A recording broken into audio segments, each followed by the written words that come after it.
आपण एक कहाणी सांगत आहोत. काल्पनिक कथा आहे. कोणत्या गोष्टीचा काही संबंध नाही. तर तुझ्या कहाणी बोलतो मित्रांनो. हे आहे नवरा बायकोच्या भांडणं, नवरा आणि बायको.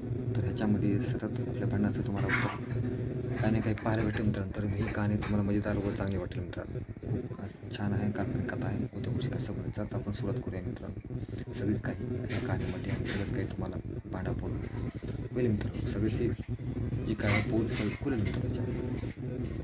तर तुम्ही आपण सुरुवात करूया मित्रांनो. पहा, नवरा बायकोच्या तर नवऱ्याची सुरुवात काय करतात. नवरा म्हणतो खूपच अतिशय बिकट रोग आहे मित्रांनो आणि हा रोग शुगर धरलेला आहे आणि खूपच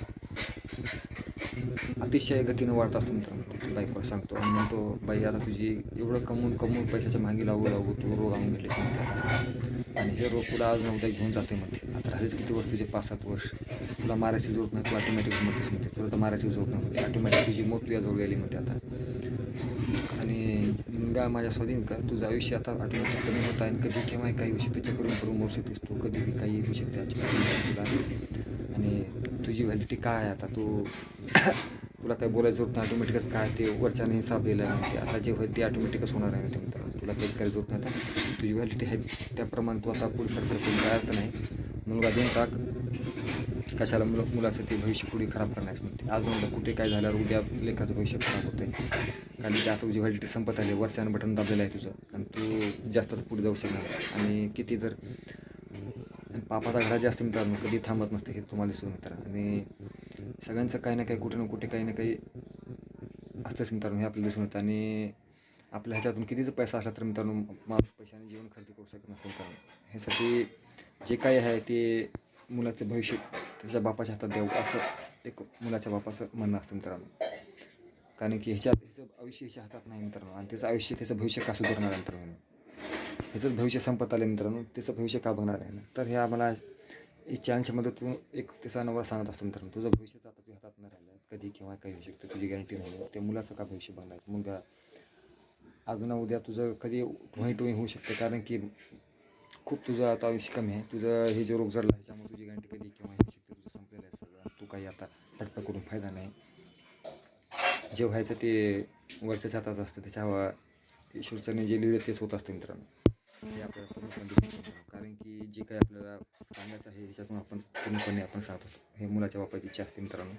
जे काय आपलं मुलगा आपल्यापाशी जे आहे ते खाईल आणि आनंद खाईल मित्रांनो. जे आहे आपल्या जीवनामध्ये जसं होईल तसं आपण आपला मुलगा मी आपल्या आपण पूर्णपणे जसं पालन पोषण करेन असं त्याचा नवरा म्हणतो मित्रांनो. आणि दुसरे जे आहेत बाकी मित्रांनो त्याचे अजून म्हणजे त्याचे मध्ये पडणारे जेणेकरून एक बेकसूर माणसाला त्रास देऊन मारला मित्रांनो. तो फाशी घेऊन आपल्या जीवनाचं अंत केला मित्रांनो. आणि त्यांचा बी पाप गडा भरतो मित्रांनो. त्यांचा बी आता आज न उद्या त्यांना बी एक पोलिसाचा दंडाचा पडला मित्रांनो. पोलिसाचा एक दंडाचा पडला तर मित्रांनो सगळं काही त्याच्या ज्याने की मित्रांनो सासून त्याची जी त्या जावायले त्याची जावायची जी त्याचे कसं असतं मित्रांनो सासू आणि त्याची जी बायको राहते मित्रांनो. हे दोघांना त्रास देऊन त्या जावाला कंट्रोल मारला असतं मित्रांनो. त्याच्यामुळे तो आत्महत्या करून मारतो. तर ह्यांची बी सजा त्यांना एक ना दिवशी भेटतच मित्रांनो. आणि ह्यांचं पाप जे आहे मित्रांनो दिवशी समोर त्यांना ह्याला आज ना उद्या कुठे ना कुठे काही ना काही एक ह्यांचं सापडतच मित्रांनो काही ना काही. कानून के हात बहुत लंबी होते मित्रांनो. कानून के हात बहुत लंबी होते. तर ह्यांचं आज ना उद्या भांडण फुटतं मित्रांनो. ह्याच्या मायाचं लेकीचं जेणेकरून त्या जावायला फाशी घ्यायला प्रवृत्त केले मित्रांनो. तर ह्यांचं एक पोलीस दंडाचा पडला मित्रांनो.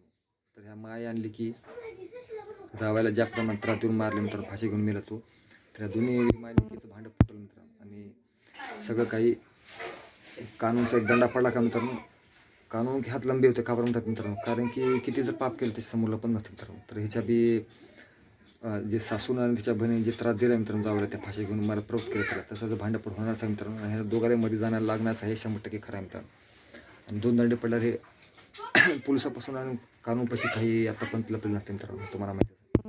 तर ह्याच्यामध्ये हेच आपलं सांगायचं उद्देश आहे मित्रांनो की सत्तेचं कधी बाजू असते मित्रांनो. पैसे देऊन थोडं वेळासाठी झाकलं जाऊ शकते मित्रांनो पण कायमचं नाही. तर हे जीवनाचे एक सत्य कथेत असते मित्रांनो. जीवनामध्ये काही जर करायचं असेल तर खूप काही आपल्याला पाहायला भेटेल मित्रांनो. तर ह्याच्या कहाणीच्या मार्फत हेच नवरा बायकोचं भांडण जे असतं सत्याच्या सत्य प्रक्रिया चालू असते. ह्याच्यामुळेच जो माणूस सत्याच्या बाजूने असतो मित्रांनो ते जिंकतो. तर ही आपली कहाणी कशी वाटली काय नक्की कळवा मित्रांनो. तर माझा ही कहाणीचा एक मेन टॉपिक आणि तुम्हाला खूप छान असा वाटला असा मित्रांनो तुम्हाला. तर हा आमचा छोटासा टॉपिक आम्ही पूर्णपणे समाप्त करतो मित्रांनो. तर आमचा हा व्हिडिओ कसा वाटतो काय नाही नक्की कळवा मित्रांनो. ते नवरा बायकोचं भांडण यावर आम्ही कहाणी बनवली आहे मित्रांनो. खूप धन्यवाद मित्रांनो. काल्पनिक कथा आम्ही बनवली, हे कशा प्रकारे वाटली तुम्हाला काय नाही नक्की कळवा मित्रांनो. तर आमचा हा टॉपिक अशा प्रकारचा घेऊन तर तुम्हाला मजेदार वाटणार मित्रांनो. आता हा व्हिडिओ तुम्ही पाहणार हे आम्हाला कदाचित माहितीच आहे मित्रांनो. बाय बाय, भेटूया असाच व्हिडिओ घेऊन मित्रांनो. बाय बाय, बाय बाय मित्रांनो. तर कानून के हाथ बहुत लंबे होते हैं, समजलं मित्रांनो. तर मित्रांनो ह्याच्यामध्ये बेकसूर माणूस मरू शकत नाही मित्रांनो, पण कसूरवार लपू बी शकत नाही मित्रांनो. आज न उद्या पोलिसात ताब्यात 2 दंड्या पडल्याने कानून के हात लंबे होते. तर ह्याचा अर्थ तुम्हाला कळा असेल मित्रांनो. बेगुन्हा माणूस कधी बी बाहेर निघतो आणि गुन्हेगार कधी बाहेर निघत असते. आज न उद्या सापडतो मित्रांनो. बाय बाय मित्रांनो, भेटूया पुन्हा अशाच प्रकारे.